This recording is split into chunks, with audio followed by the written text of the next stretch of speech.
जोहार, मैं आनंद कुमार और आप देख रहे हैं जन मन की बात। दोस्तों, नेशनल टेस्टिंग एजेंसी यानी एनटीए ने 18 जून को हुई यूजीसी नेट परीक्षा रद्द कर दी है। परीक्षा में गड़बड़ी के इनपुट्स मिले थे। मामला सीबीआई को सौंपा गया है। देश के 317 शहरों में 1205 सेंटर्स पर 2 शिफ्ट में 9 लाख से ज़्यादा कैंडिडेट्स ने एग्ज़ाम दिया था। अब सभी को फिर से परीक्षा देनी होगी। दोस्तों, ये फैसला ऐसे वक्त में लिया गया है जब एनटीए पर पहले ही नीट यूजी परीक्षा में धांधली को लेकर सवाल उठ रहे हैं। उसमें 24 लाख स्टूडेंट्स का भविष्य दांव पर लगा है। केंद्रीय शिक्षा मंत्री धर्मेंद्र प्रधान ने माना है कि नीट परीक्षा में गड़बड़ी हुई है और नेशनल टेस्टिंग एजेंसी में सुधार की ज़रूरत है। दोस्तों, दैनिक भास्कर.com पर एक लंबी रिपोर्ट है। मैं उस रिपोर्ट के आधार पर आपको बताऊंगा कि कैसे एनटीए एक फेल एजेंसी बन चुकी है। दोस्तों, 1986 की राष्ट्रीय शिक्षा नीति और 1992 के प्रोग्राम ऑफ एक्शन में एक सुझाव दिया गया कि हायर एजुकेशन में एडमिशन के लिए नेशनल लेवल पर एक समान एंट्रेंस टेस्ट कराया जाए। बात आई गई हो गई। 2010 में एक बार फिर चर्चा उठी जब आईआईटीज़ के कुछ डायरेक्टर्स ने सरकार से नेशनल टेस्टिंग एजेंसी बनाने की सिफारिश की। 2017 यानी 2017 में फिनांस मिनिस्टर ने अपने बजट भाषण में एनटीए के गठन की घोषणा की। एनटीए का काम है देश के हायर एजुकेशन इंस्टीट्यूशंस में एडमिशन और स्कॉलरशिप्स के लिए क्वालिटी टेस्टिंग सर्विस देना, यानी एग्ज़ाम कराना। एनटीए को 14 लोगों की गवर्निंग बॉडी चलाती है। एनटीए की गवर्निंग बॉडी में देखें तो प्रदीप कुमार जोशी, जो यूपीएससी के फॉर्मर चेयरमैन रहे हैं, वो अध्यक्ष हैं। आईएएस भारतीय प्रशासनिक सेवा के अधिकारी सुबोध कुमार सिंह इसके महानिदेशक और सचिव हैं। और एनटीए के जो काम है उनकी बात करें तो एनटीए का प्रमुख काम है देश के उच्च शिक्षण संस्थानों में एडमिशन और स्कॉलरशिप के लिए क्वालिटी टेस्टिंग सर्विस देना, यानी परीक्षा कराना, एग्ज़ाम लेना। ऐसे स्कूल और कॉलेजों की पहचान करना जहां ऑनलाइन एग्ज़ाम कराए जा सकें, ये एनटीए का दूसरा काम है। और एजुकेशनल, प्रोफेशनल और टेस्टिंग सिस्टम पर रिसर्च करना भी उसके काम में शामिल है। इसके अलावा टेक्नोलॉजी के इस्तेमाल से सभी सब्जेक्ट्स के लिए क्वेश्चन बैंक तैयार करना इसका काम है। और काम ये भी है कि एनटीए क्वेश्चन पेपर सेट करने के लिए एक्सपर्ट्स और इंस्टीट्यूशंस का चुनाव करेगा। दोस्तों, आइए जानते हैं कि एनटीए देश में कौन से बड़े एग्ज़ाम कराता है। जो पहला बड़ा एग्ज़ाम एनटीए लेता है वो है कॉमन यूनिवर्सिटी एंट्रेंस टेस्ट यानी CUET। दूसरा है जॉइंट एंट्रेंस एग्जामिनेशन यानी JEE, जिससे IIT JEE के नाम से भी जानते हैं। तीसरा है नेशनल एलिजिबिलिटी टेस्ट यानी UGC नेट की परीक्षा। चौथा एग्ज़ाम है national eligibility cum entrance test यानी नीट यूजी और नीट पीजी की परीक्षा। पांचवा है common management cum admission test यानी CMAT। छठा है Indian institute of foreign trade IIFT की परीक्षा। सातवीं परीक्षा है national institute of fashion technology entrance exam यानी NIFT की परीक्षा। आठवीं परीक्षा है joint integrated programme in management admission test यानी JIPMAT। नवा एग्ज़ाम है all India Ayush post graduate entrance test यानी AIAPGET। 10वीं परीक्षा है Indian council of agricultural research यानी ICAR। 11वीं परीक्षा है national council of hotel management joint entrance exam NCHM। 12वीं परीक्षा है जॉइंट CSIR और 13वीं परीक्षा है दिल्ली यूनिवर्सिटी एंट्रेंस टेस्ट। दोस्तों, इनमें से कुछ परीक्षाएं साल में एक बार और कुछ परीक्षाएं साल में 2 बार कराई जाती हैं। नीट के अलावा एनटीए के बाकी एग्ज़ाम कंप्यूटर बेस्ड टेस्ट यानी CBT मोड में होते हैं। 2024 में UGC नेट का एग्ज़ाम भी ऑफलाइन कराया गया था। तो दोस्तों, जिन एग्ज़ाम की बात मैंने की, जिन परीक्षाओं के बारे में मैंने बताया कि एनटीए इन परीक्षाओं को लेता है, आइए जानते हैं कि एनटीए से पहले ये परीक्षाएं कौन लेता था। जहां तक CUET यानी कॉमन यूनिवर्सिटीज़ एंट्रेंस टेस्ट का सवाल है, इसके लिए राजस्थान यूनिवर्सिटी को ज़िम्मा दिया गया था। ये टेस्ट राजस्थान यूनिवर्सिटी कराती थी। साल 2020 तक राजस्थान यूनिवर्सिटी ने यह परीक्षा आयोजित की। गेट की परीक्षा आईआईटी कराती थी। 2020 तक इसने गेट की परीक्षा कराई। यूजीसी नेट की परीक्षा एआईसीटीई कराती थी 2017 तक। इसी तरह नेट यानी नेशनल एलिजिबिलिटी टेस्ट यूजीसी कराता था 2017 तक। सीमैट की परीक्षा एआईसीटीई कराता था 2018 तक। जेईई एडवांस की परीक्षा सीबीएसई आयोजित करता था। 2018 तक सीबीएसई ने परीक्षा ली। आईआईएफटी की परीक्षा आईआईएफटी खुद लेता था। 2019 तक आईआईएफटी ने परीक्षा ली। जीपैट की परीक्षा एआईसीटीई लेता था 2018 तक और नीट की परीक्षा सीबीएसई आयोजित कराता था 2018 तक। यानी सीबीएसई देश की 15% मेडिकल सीट्स के लिए प्री मेडिकल टेस्ट यानी पीएमटी आयोजित करता था। एम्स जैसे संस्थान अपना अलग एग्ज़ाम कराते थे। 2017 में पीएमटी को सीबीएसई के एग्ज़ाम में मर्ज कर दिया गया और इसका नाम नीट कर दिया गया, NEET। 2018 का नीट एग्ज़ाम सीबीएसई ने ऑफलाइन कंडक्ट करवाया था। 2019 से नीट का एग्ज़ाम एनटीए के हाथों में चला गया। IIMS यानी एम्स और JIPMER यानी जिपमर जैसे एग्ज़ाम भी नीट के तहत होने लगे। दोस्तों, एनटीए के गठन के बाद एग्ज़ाम प्रोसेस में उसने 5 बड़े बदलाव किए। पहला बड़ा बदलाव था कि ऑनलाइन मोड में एग्ज़ाम लेना शुरू किया गया। एनटीए ने नीट को छोड़कर बाकी सभी exam online computer based mode में करवाने शुरू किए। एनटीए की वेबसाइट के मुताबिक ऑनलाइन एग्ज़ाम से क्वेश्चन पेपर लीक होने और OMR शीट भरने में गड़बड़ी जैसी चीज़ों की संभावना ख़त्म हो जाएगी। दूसरा बदलाव था साल में 2 या ज़्यादा बार एक ही एग्ज़ाम लेना। किसी एग्ज़ाम के अलग अलग सेशंस में बैठने वाले स्टूडेंट्स को जिस सेशन में ज़्यादा मार्क्स मिलेंगे उसे ही फाइनल स्कोर माना जाएगा। एनटीए का तर्क है कि इससे स्टूडेंट्स को ज़्यादा मौके मिलेंगे और उनका साल बचेगा। तीसरा बदलाव था कुल सवाल और टोटल मार्क्स में बदलाव। एनटीए के आने के बाद जेईई जैसे बड़े एग्ज़ाम के मार्किंग पैटर्न में बदलाव किए गए। 2018 तक जेईई मेंस का एग्ज़ाम सीबीएसई की तरफ से लिया जाता था। तब पेपर कुल 90 सवालों का और 360 मार्क्स का था। 2020 में एनटीए के हाथों में आने के बाद जेईई का मेंस का पेपर 300 नंबर्स का हो गया और इसमें कुल सवाल घटाकर 75 कर दिए गए। हालांकि बाद में इन बदलावों को हटा दिया गया। चौथा बदलाव था मेरिट और रैंक तय करने के लिए परसेंटाइल मेथड। जेईई मेंस और नीट में नॉर्मलाइज्ड स्कोर परसेंटाइल होता है, न कि स्टूडेंट्स को मिले मार्क्स। यानी किसी भी एग्ज़ाम में किसी भी सेशन में एग्ज़ाम देने वाले स्टूडेंट्स को एनटीए द्वारा उनके परसेंटाइल के आधार पर रैंक मिलती है। इसी रैंक के आधार पर उनका चयन होता है। स्टूडेंट्स का परसेंटाइल उनके सेशन के बाकी स्टूडेंट्स के मार्क्स और सेशन में कुल स्टूडेंट्स की संख्या के आधार पर तय होता है। यह एक जटिल प्रक्रिया है। और पांचवा बदलाव था सिलेबस और मार्किंग सिस्टम में बदलाव। एनटीए के आने के बाद नीट और जेईई जैसे एग्ज़ाम में सिलेबस कम हुआ और मार्किंग सिस्टम में भी बदलाव हुआ है। इसके चलते न सिर्फ टॉप स्कोर लाने वाले स्टूडेंट की संख्या बढ़ती गई बल्कि जेईई मेंस और नीट का कट ऑफ बढ़ता गया। लेकिन दोस्तों, एनटीए के आने से नीट, जेईई और सीमैट में बड़े बदलाव नहीं हुए। नीट की बात करें तो ऑफलाइन मोड में परीक्षा होती है, कोई बदलाव नहीं हुआ। फ्रीक्वेंसी यानी परीक्षा साल में एक बार ही आयोजित होती है, इसमें कोई बदलाव नहीं हुआ। सिलेबस 97 चैप्टर्स पहले थे जिनको घटाकर 79 कर दिया गया। और मार्किंग पैटर्न की बात करें तो टाइमिंग, सवालों की संख्या और मार्किंग में कोई बदलाव नहीं किया गया।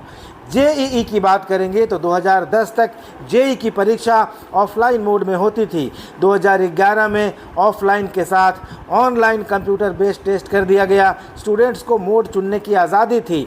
2018 से यह परीक्षा पूरी तरह ऑनलाइन मोड में हो गई, सीबीटी मोड में हो गई। एग्ज़ाम साल में 2 बार और कई दिनों में होने लगा। 2024 में जेईई की परीक्षा 6 दिन चली। सिलेबस की बात करें तो सिलेबस घटाया गया, लेकिन मार्किंग पैटर्न, सवाल की टाइमिंग, सवालों की संख्या और मार्किंग में कोई बदलाव नहीं किया गया। सीमैट की बात करें तो 2012 से यह परीक्षा ऑनलाइन मोड में हो रही है, इसमें कोई बदलाव नहीं किया गया। साल 2015 तक यह परीक्षा साल में 2 बार होती थी। 2016 से परीक्षा साल में एक बार होने लगी। एंटरप्रेन्योरशिप और इनोवेशन जैसे 2 सेक्शन सिलेबस में जोड़े गए। एग्ज़ाम के मार्किंग पैटर्न, टाइमिंग और सवालों की संख्या में कोई चेंज नहीं हुआ। तो दोस्तों, नेशनल टेस्टिंग एजेंसी के गुजरे 7 सालों की चर्चा करें तो कभी गलत मार्किंग से स्टूडेंट ने सुसाइड किया, कभी कैटेगरी टॉपर को इसने फेल बता दिया। नीट यूजी 2019 की बात करें तो एक ही सवाल के 1 से ज़्यादा जवाब सही थे। एनटीए ने नीट का पहला एग्ज़ाम 2019 में कराया था। इस एग्ज़ाम में कई सवालों के 1 से ज़्यादा सही जवाब थे। सुप्रीम कोर्ट में मामला पहुंचा तो एनटीए ने नई आंसर की जारी की। इस एग्ज़ाम में एक अभ्यर्थी की जगह दूसरे व्यक्ति ने एग्ज़ाम दिया था। जेई मेंस 2020 की बात करें तो जेई मेंस में असम टॉपर की जगह दूसरे कैंडिडेट ने एग्ज़ाम दिया। नील नक्षत्र दास नाम के असम के एक कैंडिडेट की जगह प्रदीप कुमार नाम के एक दूसरे व्यक्ति ने एग्ज़ाम दिया। नील के 99.8% मार्क्स आए। इस मामले में नील और उसके पिता डॉक्टर ज्योतिर्मय दास सहित कुल 7 लोग गिरफ्तार हुए। नीट यूजी की 2020 की परीक्षा में मध्य प्रदेश के छिंदवाड़ा जिले की विधि सूर्यवंशी को सिर्फ 6 नंबर्स मिले। विधि ने फांसी लगाकर जान दे दी। बाद में जब विधि के भाई ने पोर्टल पर OMR शीट से मार्क्स का मिलान किया तो उसमें विधि के 590 नंबर निकले। राजस्थान के सवाई माधोपुर जिले के मृदुल रावत को एनटीए की तरफ से जारी रिजल्ट में 329 मार्क्स मिले थे। उसने रिजल्ट को चुनौती दी। एनटीए ने OMR रीचेक के बाद जो स्कोर कार्ड जारी किया उसमें अंकों में मार्क्स 650 लिखे थे, जबकि शब्दों में 329 ही लिखा था। मृदुल के मुताबिक 650 मार्क्स के आधार पर उन्होंने एसटी कैटेगरी में टॉप किया था, जबकि जनरल कैटेगरी में उनकी रैंक 3577 थी। 2020 में जेई मेंस के एग्ज़ाम के दौरान एनटीए पर गड़बड़ी के आरोप लगे। एग्ज़ाम के दौरान कई स्टूडेंट्स को तकनीकी दिक्कतों का सामना करना पड़ा। आंसर की और रिस्पॉन्स शीट में भी दिक्कतें थी। इसी साल जनवरी और फरवरी के महीने में, यानी 2024 की जनवरी और फरवरी के महीने में 5 अलग अलग तारीखों पर सेशन 1 की जेई की परीक्षा हुई। छात्रों का आरोप था कि कुछ शिफ्ट में ज़्यादा स्टूडेंट्स होने के चलते उनका परसेंटाइल कम हो गया। हालांकि बाद में एनटीए ने जो डेटा जारी किया उसके मुताबिक सभी शिफ्ट्स में एग्ज़ाम देने वाले स्टूडेंट्स की संख्या लगभग एक ही थी। लेकिन सबसे ज़्यादा हंगामा नीट 2024 में धांधली को लेकर हो रहा है और इसकी 6 बड़ी वजहें हैं जो एनटीए पर संदेह को बढ़ाती हैं। विरोध कर रहे स्टूडेंट्स का कहना है कि 2307 झज्जर का सेंटर कोड था। रोल नंबर में इस कोड के बाद आखिर में 62 से 69 सीरियल नंबर वाले सभी स्टूडेंट्स को 720 मार्क्स मिले। इन 8 में से 6 स्टूडेंट झज्जर के बहादुरगढ़ में हरदयाल पब्लिक स्कूल में एग्जाम दे रहे थे। इस पर सवाल उठे तो एनटीए का कहना था कि ग्रेस मार्क्स के चलते उन्हें ये नंबर मिले। हरियाणा के छात्रों का दावा ये भी था कि एग्जाम के शुरू होने के 30 से 40 मिनट बाद 2 सेंटर्स पर पेपर बदल दिए गए। एक सेंटर पर केनरा बैंक के MNOP कोड वाला पेपर दिया गया, बाद में इसे बदलकर SBI बैंक का QRST कोड वाला पेपर दिया गया। दूसरे सेंटर पर पहले दोनों पेपर बांट दिए गए और बाद में एक पेपर हल करने को कहा गया। कई स्टूडेंट्स ने हाई कोर्ट में याचिकाएं डालकर आरोप लगाया था कि उन्हें एग्ज़ाम पूरा करने के लिए समय नहीं मिला। इसके बाद एनटीए की ग्रीवांस कमेटी ने 1563 यानी 1563 स्टूडेंट को ग्रेस मार्क्स दे दिए। एनटीए का कहना था कि ये ग्रेस मार्क्स उसी नॉर्मलाइजेशन के फॉर्मूले के तहत दिए गए जो 2018 के क्लैट एग्ज़ाम में सुप्रीम कोर्ट की मंजूरी के बाद तय किया गया था। ग्रेस मार्क्स के चलते 6 स्टूडेंट्स को 720 में से 720 मार्क्स मिले और वे टॉपर बन गए। जब इसका विरोध हुआ तो एनटीए और शिक्षा मंत्रालय की एक और कमेटी ने माना कि ग्रेस मार्क्स देने के लिए नॉर्मलाइजेशन फॉर्मूले का सही इस्तेमाल नहीं किया गया था। अब एनटीए ने कहा है कि वह 23 जून को ग्रेस मार्क्स पाने वाले सभी 1563 स्टूडेंट्स का एग्ज़ाम फिर से करवाएगी। तीसरी गड़बड़ी, नीट और जेई मेंस के हर एग्ज़ाम में हर सेशन और शिफ्ट में क्वेश्चन पेपर और उसका डिफ़िकल्टी लेवल अलग रहता है। जिस सेशन में स्टूडेंट को अच्छा परसेंटाइल मिलता है उसे स्टूडेंट का फाइनल स्कोर माना जाता है। क्वेश्चन पेपर के डिफ़िकल्टी लेवल और दूसरे स्टूडेंट से मार्क्स की तुलना के हिसाब से स्टूडेंट को परसेंटाइल दिए जाते हैं। एनटीए की ये नॉर्मलाइजेशन प्रक्रिया काफ़ी जटिल है। छात्रों और नीट की तैयारी करवाने वाले टीचर्स का आरोप है कि इसमें तकनीकी गड़बड़ी है। एक छात्र को किसी सेशन में कम अंक लाने पर भी ज़्यादा परसेंटाइल और अच्छी रैंक मिल रही है, जबकि किसी दूसरे छात्र को दूसरे सेशन में ज़्यादा अंक लाने पर भी कम परसेंटाइल और लंबी रैंक मिल रही है। इसी साल जनवरी फरवरी में हुए जेई मेंस के रिजल्ट में भी परसेंटाइल सिस्टम और नॉर्मलाइजेशन के फॉर्मूले पर छात्रों ने सवाल उठाया था। नीट के अभ्यर्थियों का यह भी कहना है कि 2023 में 715 मार्क्स लाने पर चौथी रैंक आई थी, लेकिन इस बार 715 मार्क्स लाने पर रैंक 225 पहुंच गई। एक साल में इतना अंतर कैसे आ गया? नीट के एग्जाम में 600 से 650 के आसपास के मार्क्स अच्छे माने जाते रहे हैं। इस बार 600 मार्क्स लाने वाले की रैंक 80,000 से भी ज़्यादा है। चौथी गड़बड़ी, नीट 2024 के रिजल्ट में कुल 67 स्टूडेंट्स को पूरे 720 मार्क्स मिले हैं। 718 और 719 मार्क्स पाने वाले स्टूडेंट्स के स्कोर कार्ड पर भी सवाल हैं। तकनीकी रूप से ये आंकड़े आना असंभव है। एनटीए का कहना था कि ऐसा ग्रेस मार्क्स देने के चलते हुआ है। कुल कट ऑफ भी पिछले साल की तुलना में 137 से बढ़कर 164 हो गया है। ये अंतर काफ़ी ज़्यादा है। पांचवी गड़बड़ी, पटना पुलिस की एफआईआर के मुताबिक एक संगठित गिरोह ने कुछ स्टूडेंट्स और एनटीए के कर्मचारियों की मिलीभगत से पेपर लीक किया है। गिरफ्तार हुए एक आरोपी आयुष ने कहा कि उसे 4 मई को पूरा पेपर और आंसर की देकर सवालों के जवाब रटने को कहा गया था। उसके साथ 20-25 स्टूडेंट्स और थे, उनको भी जवाब रटाए गए। नीट एग्जाम में सभी सवाल वही के वही आए। सुप्रीम कोर्ट में पेपर लीक को लेकर याचिका डालने वाले हितेश सिंह कश्यप ने कहा, गुजरात के गोधरा में जय जलाराम परीक्षा सेंटर को चुनने के लिए कर्नाटक, ओडिशा, झारखंड जैसे राज्यों में 26 छात्रों ने 10-10 लाख रुपए घूस दी थी। इस सेंटर पर ड्यूटी दे रहे गिरफ्तार टीचर के पास से सभी 26 छात्रों की डिटेल मिली है। इसलिए इस मामले की सीबीआई जांच जरूरी है। और छठी गड़बड़ी, एनटीए के परीक्षा कार्यक्रम के मुताबिक नीट 2024 के नतीजे 24 जून को घोषित किए जाने थे। हालांकि एनटीए ने 10 दिन पहले ही 4 जून को नतीजों की घोषणा कर दी। आरोप लगे कि 4 जून को लोकसभा चुनाव के नतीजों के दिन जानबूझकर नीट का रिजल्ट घोषित किया गया। इस पर एनटीए का कहना था कि जल्दी काउंसलिंग करवाने और एडमिशन की प्रक्रिया शुरू करने के लिए रिजल्ट 4 जून को घोषित किए गए। इसका लोकसभा चुनाव के नतीजों से कोई लेना देना नहीं है। दोस्तों, एग्जाम सेंटर्स पर सवाल उठ रहे हैं।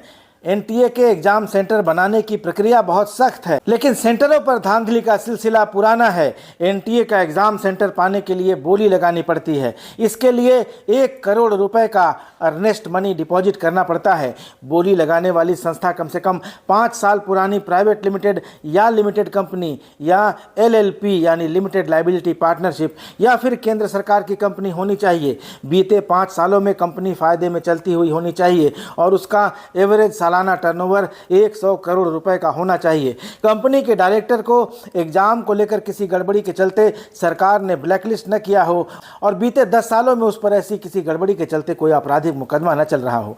एग्जाम सेंटर के लिए कम से कम 275 कंप्यूटर वाली लैब, CCTV कैमरे, बिजली, AC रूम, पर्याप्त फर्नीचर, मैन पावर और इंफ्रास्ट्रक्चर होना चाहिए। एग्जाम सेंटर तक जाने के लिए पब्लिक ट्रांसपोर्ट की सुविधा होनी चाहिए। शहर के बस स्टैंड या रेलवे स्टेशन से सेंटर की दूरी 20 किलोमीटर से ज़्यादा नहीं होनी चाहिए। एग्जाम सेंटर शोर शराबे वाले इलाके में, मैरिज हॉल, शराब की दुकान, कमर्शियल कॉम्प्लेक्स के आसपास नहीं होना चाहिए। किसी एग्जाम के दिन या उसके बाद अगर एग्जाम को कैंसिल या स्थगित किया जाता है तो भी सेंटर को पूरी तय रकम दी जाती है। दोस्तों, सख्त नियमों के बावजूद एनटीए के एग्जाम सेंटर्स पर किसी न किसी तरह की गड़बड़ी और नकल जैसी घटनाएं होती रही हैं। 2021 में जेईई मेंस की परीक्षा के बाद 23 एग्जाम सेंटर्स को ब्लैकलिस्ट किया गया और 49 सेंटर्स को जांच के दायरे में लाया गया। दोस्तों, एक्सपर्ट्स का मानना है कि एनटीए एक फेल मॉडल है। दैनिक भास्कर ने नीट IIT इंस्टीट्यूट के निदेशक शुभम रॉय को कोट करते हुए लिखा है कि उनके एक स्टूडेंट अक्षत पंगारिया ने पूरे 720 मार्क्स लाकर टॉप किया है। उसके बावजूद हम कह रहे हैं कि टॉप रैंक पर इतनी बल्किंग संभव नहीं है। सुप्रीम कोर्ट में नीट के नतीजों के खिलाफ याचिका दायर करने वाले फिजिक्स वाला के निदेशक अलख पांडे का कहना है कि डॉक्यूमेंट के बाद में एक क्लॉज H जोड़ दिया गया, जिसके अनुसार पहले फॉर्म भरने वालों को रैंक में वरीयता दी गई है। ये लॉटरी के उस नियम की तरह है जिसे खेल शुरू होने के बाद अचानक जोड़ दिया गया है। दोस्तों, क्लैट 2018 के एग्जाम में याचिकाकर्ताओं ने एग्जाम के दौरान सॉफ्टवेयर क्रैश, सवाल गायब होने, स्क्रीन फ्रीज होने जैसी तकनीकी दिक्कतों दिक्कतों के चलते समय खराब होने की बात कही थी। इन समस्याओं के आधार पर सुप्रीम कोर्ट ने नॉर्मलाइजेशन के तहत स्टूडेंट को मार्क्स देने का आदेश दिया था। इस बार नीट के एग्जाम में अलग दिक्कतें थी, यह ऑफलाइन एग्जाम था। शुभम रॉय के मुताबिक नीट और क्लैट के एग्जाम में सिलेबस और डिफिकल्टी लेवल का भी फर्क है। क्लैट का फॉर्मूला नीट पर लागू नहीं किया जा सकता। साफ है कि एनटीए के पास नीट के लिए सही नॉर्मलाइजेशन मेथड नहीं है। अलख पांडे का कहना है कि 2018 के आदेश में सुप्रीम कोर्ट ने अपने जजमेंट में साफ कहा था कि हर स्टूडेंट कोर्ट नहीं पहुंचता, इसलिए एक नई ईमेल आईडी बनाकर स्टूडेंट की एग्जाम के दौरान समय खराब होने की शिकायतें ली जाएं। इसके बाद करीब 25,000 स्टूडेंट्स की शिकायतें आई थी। उस हिसाब से इस बार भी उन स्टूडेंट्स की संख्या 1563 नहीं 2.5 लाख से 3 लाख तक है जिनका समय खराब हुआ है। दोस्तों, अलख पांडे का कहना है कि ग्रेस मार्क्स पाए स्टूडेंट की संख्या लाखों में हो सकती है। जब ग्रेस मार्क्स हटा दिए गए हैं तो कोई जान ही नहीं पाएगा कि कितने बच्चों को ग्रेस दिया गया। दोस्तों, अलख पांडे का कहना है कि हाई स्कोर के डिफेंस में कहा जाता है कि बच्चों का डिप्रेशन कम करने के लिए पेपर एनसीईआरटी बेस्ड रखा गया। ज़्यादा नंबर दे देने से बच्चों का डिप्रेशन कम नहीं होता। 700 नंबर पाने वाला स्टूडेंट मनपसंद कॉलेज में नहीं जा पा रहा है तो वह डिप्रेशन में ही है। ज़्यादा मार्क्स नहीं, सीटों की संख्या बढ़ाने से उसका डिप्रेशन कम होगा। जो कुछ भी हुआ एनटीए ने उसे छिपाने की पूरी कोशिश की। यह सब कुछ सेंटर्स तक सीमित नहीं है, इसकी जांच जरूरी है। और उनका कहना है कि एनटीए मान रहा है कि कुल 4 राज्यों के 6 सेंटर में पेपर में देर हुई या गलत पेपर बटा, इसकी कोई जांच नहीं हुई। मुझे लगता है यह 4 राज्यों के 6 सेंटर नहीं, उससे कहीं ज़्यादा हैं। 1563 बच्चों को ग्रेस दिया गया, यह संख्या भी काफ़ी ज़्यादा है।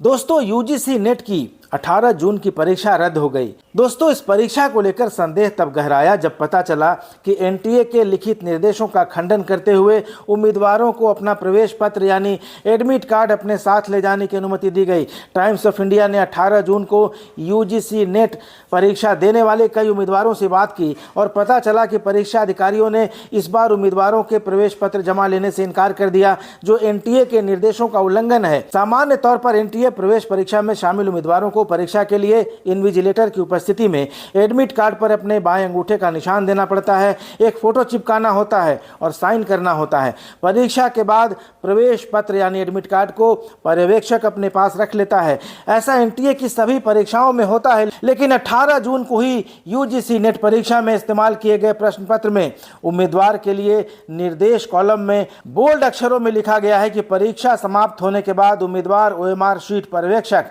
यानी इन्विजिलेटर को सौंप देंगे। अभ्यर्थी प्रश्न पुस्तिका अपने साथ ले जा सकते हैं। यदि उम्मीदवार ओएमआर शीट पर्यवेक्षक को नहीं सौंपता और उपरोक्त दस्तावेजों यानी ओएमआर शीट और मूल प्रवेश पत्र में से कोई भी एक या दोनों लेकर चला जाता है तो उसकी उम्मीदवारी रद्द कर दी जाएगी और उसके खिलाफ आपराधिक कार्रवाई की जाएगी। टाइम्स ऑफ इंडिया ने लिखा है कि उसे कई राज्यों के उम्मीदवारों ने बताया कि लिखित निर्देश के बावजूद यूजीसी नेट जून 2024 परीक्षा के प्रवेश पत्र उनसे नहीं लिए गए, उन्हें वापस ले जाने के लिए कहा गया। एडमिट कार्ड वापस ले जाने के बारे में टाइम्स ने भावना झा नामक एक कैंडिडेट से बात की। भावना ने बताया कि सभी परीक्षार्थियों को अपने एडमिट कार्ड वापस ले जाने के लिए कहा गया था। अभ्यर्थियों ने इन्विजिलेटर को बताया कि दिशा निर्देशों में इसका उल्लेख है कि एडमिट कार्ड जमा करना है, तो परीक्षा प्राधिकारी ने जवाब दिया कि हमें उम्मीदवारों के प्रवेश पत्र एकत्र करने के निर्देश नहीं मिले हैं, इसलिए हम इसे नहीं लेंगे। तो परीक्षा अधिकारियों द्वारा परीक्षार्थियों से प्रवेश पत्र लेने से इनकार करने के कारण कई उम्मीदवारों के मन में यह सवाल है कि क्या यूजीसी नेट परीक्षा पहले ही रद्द होने वाली थी। हालांकि इसका उत्तर मिलना अभी बाकी है। यूजीसी नेट मुद्दे पर शिक्षा मंत्रालय की मीडिया ब्रीफिंग में ज्वाइंट सेक्रेटरी गोविंद जायसवाल ने कहा कि नेट परीक्षा में कथित पेपर लीक के बारे में किसी ने शिकायत नहीं की थी, लेकिन I4C ने कार्रवाई की थी। उन्होंने कहा, हम किसी नतीजे पर नहीं पहुंच सकते, हमें सबूतों की जांच करनी होगी। हम त्वरित कार्रवाई कर रहे हैं ताकि किसी भी छात्र के भविष्य से समझौता न हो। जायसवाल ने कहा कि मामला जांच के लिए सीबीआई को सौंप दिया गया है। इसके साथ ही उन्होंने कहा कि मंत्रालय को I4C से इनपुट मिला और उसे महसूस हुआ कि परीक्षा से समझौता किया गया है। उन्होंने कहा कि मैं दोहराना चाहता हूं कि मंत्रालय छात्र हित सुनिश्चित करने के लिए प्रतिबद्ध है। वह किसी भी गलत काम में शामिल पाए जाने वाले किसी भी व्यक्ति के खिलाफ कार्रवाई करने में संकोच नहीं करेगा। लेकिन दोस्तों, back to back NEET UG और फिर यूजीसी नेट की परीक्षा में गड़बड़ी की आशंकाओं के बीच नेशनल टेस्टिंग एजेंसी पर जो सवाल उठ रहे हैं उनका जवाब आखिर कौन देगा, और लाखों छात्रों के भविष्य से जो खिलवाड़ होता रहा है उसकी भरपाई आखिर कौन करेगा, ये एक बड़ा सवाल है। दोस्तों, इस वीडियो पर राय ज़रूर दीजिएगा, चैनल को सब्सक्राइब ज़रूर कर लीजिएगा। अगले वीडियो में मिलेंगे, तब तक इजाज़त दीजिए। धन्यवाद, नमस्कार।